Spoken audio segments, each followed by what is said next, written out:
semuanya, welcome back to my channel. Assalamualaikum warahmatullahi wabarakatuh. Kembali lagi bersama aku Depi. Apa kabar semuanya? Semoga kita selalu berada dalam keadaan sehat walafiat ya, amin. Selamat datang buat para penonton aku yang baru. Dan terima kasih buat kalian yang udah nonton atau yang udah sering nonton video aku. Oke, di video kali ini aku bakal sedikit berbeda dari video-video sebelumnya. Biasanya aku kayak bikin tutorial ini dan itu. Sekarang aku tuh lagi pengen ceritain pengalaman aku, gimana caranya aku bisa lolos SBMPTN padahal aku tuh anak SMK. Oh, gimana ceritanya? Stay tune terus.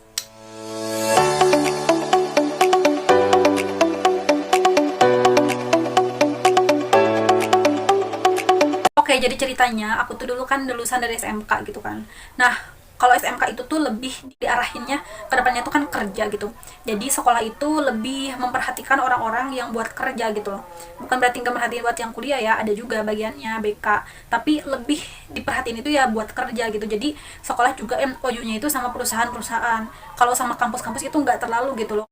Nah, kebetulan waktu itu aku juga orang tua tuh nyuruhnya buat kerja aja gitu loh. Dan aku tuh manut-manut aja gitu, kayak iya gitu-gitu aja gitu, karena emang aku nggak punya tujuan dan aku tuh ngerasa kayak ya udahlah, kalau misalnya orang tua nyuruhnya gitu ya udah ikutin aja gitu, tanpa menyangkal gitu. Keinginan orang tua tuh nggak ada sama sekali. Nah, jadi kalau misalnya kita pengen lanjutin kuliah itu tuh sebisa mungkin kita gitu yang minta tolong gitu sama guru. Jadi kalau di SMA mungkin gurunya kan yang kayak nyupport siswanya untuk ayo kuliah, ayo daftar ke sini dan lain sebagainya, terus pokoknya diperhatiin lah gitu. Oke, jadi dapat kita simpulkan kalau pihak sekolah itu nggak terlalu mewajibkan untuk kuliah, dan orang tua juga nyuruhnya tuh kerja. Terus kenapa aku bisa kuliah? Nah, jadi waktu itu tibalah saatnya ketika ada yang namanya SNMPTN, SBMPTN. Waktu itu aku benar-benar kayak gak tahu banget apa itu SNMPTN, SBMPTN, aku benar-benar gak tahu.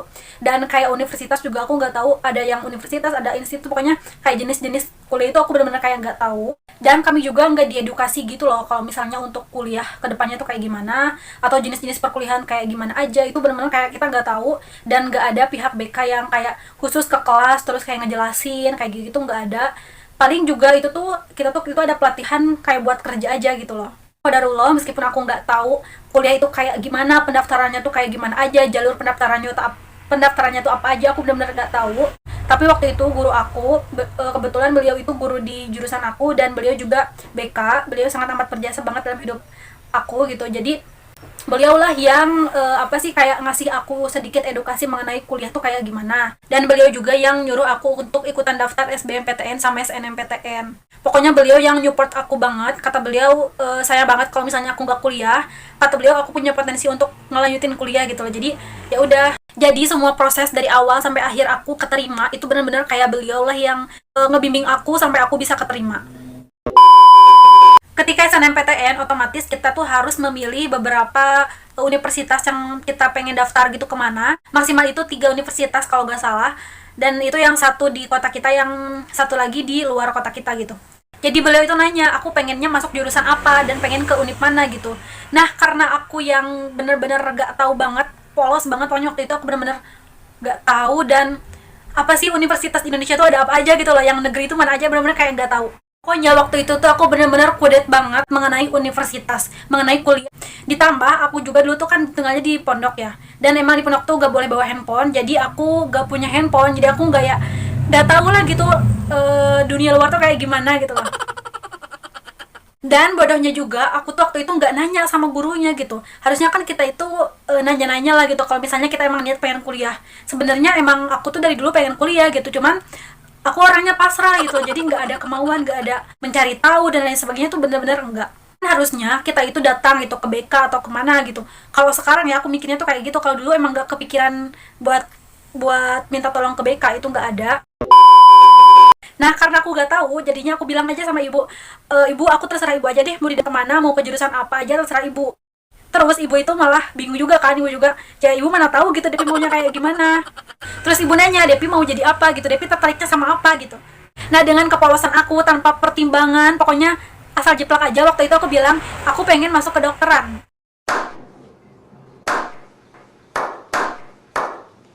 Nah, terus abis itu ibu tuh kayak mikir gitu loh, kayak antara mungkin sama gak mungkin gitu masuk masuk kuliah dari SMK farmasi masuk ke jurusan kedokteran gitu, itu kan kayak bukan gak mungkin sih, tapi itu sedikit gitu kemungkinannya.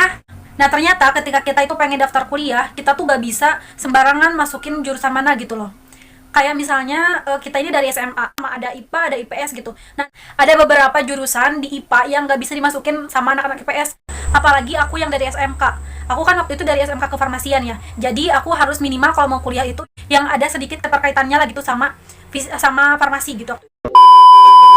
Jadi pas aku bilang mau masuk ke dokteran, itu ibu tuh mikir dulu gitu loh, kayak emangnya ada gitu yang mau nerima dari farmasi ke kedokteran. Nah terus habis itu kita cari-cari univ mana yang ada kedokteran dan dia nerima dari farmasi. Dan setelah kita cari-cari ternyata ada satu univ, yaitu Universitas Nusa Cendana. Itu di NTT apa NTB aku lupa lagi. Waktu itu ibu bilang, ini Dep ada satu, gimana mau nggak masuk ke sini, karena di sini ada loh lowongan untuk anak farmasi, bisa, kata ibu tuh kayak gitu. Tapi lokasinya ada di luar pulau, katanya ada di NTT apa NTB aku lupa. Nah karena aku pernah dengar orang tua aku tuh bilang, demi pendidikan anak kemanapun apa pasti bakal ngizinin gitu loh. Jadi aku bilang aja, ya udah Bu gak apa-apa, daftarin aja ke sana gitu loh. Nah singkat cerita, ternyata setelah diumumin hasilnya, ternyata aku gak masuk. Alhamdulillah aku gak masuk. Kenapa aku bilang alhamdulillah? Karena kalau misalnya aku sampai jadi di sana, aku gak tahu apakah aku bakal bisa survive atau enggak. Ditambah lagi sekarang kan lagi COVID kayak gini kan. Jadi aku gak tahu kalau misalnya aku sampai jadi di sana. Nah setelah itu ibu juga nyaranin aku untuk masuk SBMPTN.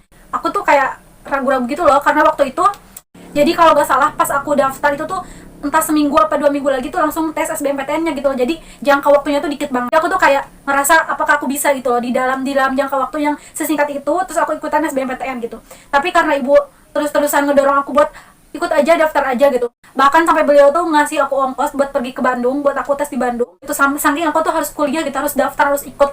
Karena waktu itu di kota aku tuh udah penuh gitu, kuotanya tuh udah penuh, jadi aku harus di Bandung gitu tesnya. Nah kebayang gak sih, aku tuh dari SMK yang mana tuh kebanyakannya tuh praktek, gak ada teorinya. Bukan gak ada sih, sedikit banget teorinya. Fisika aja tuh cuma di kelas 1, 2, sama kelas 3 juga itu semester 1 kalau gak salah. Pokoknya bener-bener kayak,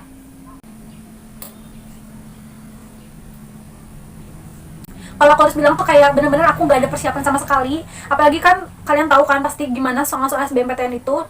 Jadi aku tuh gak terlalu, bukannya pesimis sih, tapi aku gak terlalu kayak ngarep banget aku bakal keterima gitu. Nah selama 1 minggu itu, pokoknya dari pas aku daftar sampai aku ikut SBMPTN, itu tuh aku untungnya udah nggak di pondok lagi. Jadi waktu itu aku udah di rumah gitu.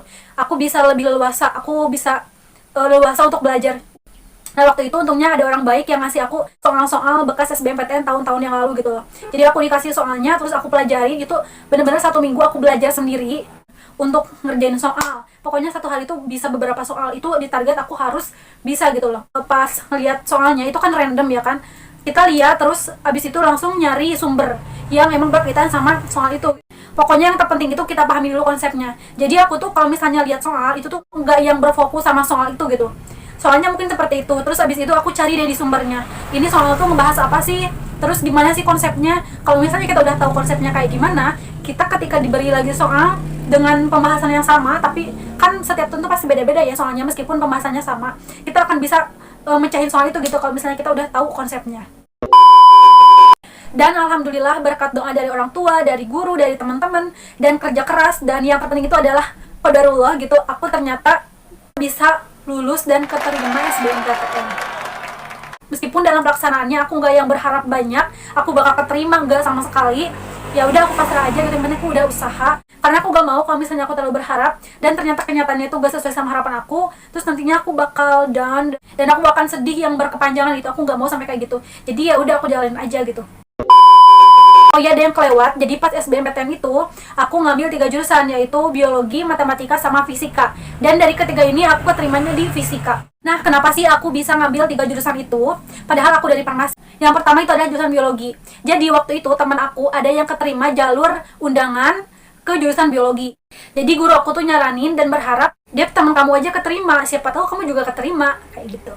Terus yang kedua itu adalah matematika. Kenapa aku ngambil matematika? Karena matematika itu adalah mata pelajaran yang sangat amat aku cintai, aku sukai, pokoknya bener-bener mood booster banget buat aku, bener-bener penyemangat dalam hidup aku gitu. Jadi kayak aku tuh semangat ke sekolah salah satunya adalah ingin bertemu dengan matematika. Tapi itu dulu, kalau sekarang biasa aja. Yang ketiga itu adalah fisika. Kenapa fisika? Karena aku juga gak tahu kenapa, tapi yang aku pikirin itu kayak fisika tuh hampir mirip sama matematika, padahal aslinya enggak. Dan ternyata dari ketiga pilihan jurusan tadi, aku tuh keterimanya di fisika. Aku gak tahu harus senang apa enggak, tapi yang jelas ini tuh sebenarnya berat banget buat aku. Tapi sampai detik ini aku masih bisa bertahan, dan sekarang aku udah di semester 6. Nah, jadi itu dia pengalaman aku dari awal sampai aku keterima di fisika. Bener-bener kayak yang gak terduga banget, bener-bener gak direncanain, karena emang aku orangnya gak punya rencana, gak punya tujuan waktu itu. Jadi pesannya adalah, kita gak tahu kedepannya kita itu akan menjadi seperti apa, akan di mana. Tapi setidaknya kita itu harus udah punya gambaran. Kita harus punya rencana kedepannya itu akan atau pengen seperti apa gitu. Jangan sampai kayak lost banget, gak tahu mau ngapain, itu bakal bikin kita itu bingung dan bikin kita itu gak bersemangat dalam melakukan hal apapun. Beda lagi kalau misalnya kita udah punya target, punya rencana gitu. Tapi, meskipun kita udah punya rencana, kita juga harus tetap sadar bahwa semua ketentuan itu adalah Allah Subhanahu wa Ta'ala yang menentukan. Jadi, rencanakan, berharap, dan pasrah. Oke, jadi itu aja cerita aku. Buat kalian yang merasa salah jurusan, buat kalian yang gak kepikiran buat kuliah, tapi sekarang kuliah dan kalian bisa survive di sana, selamat, kalian itu hebat. Dan kalian harus yakin bahwa apa yang udah menjadi takdir kalian itu adalah yang terbaik. Thank you for watching, semoga video ini tuh bermanfaat. Buat kalian yang suka sama video ini, kalian bisa klik-klik di bawah.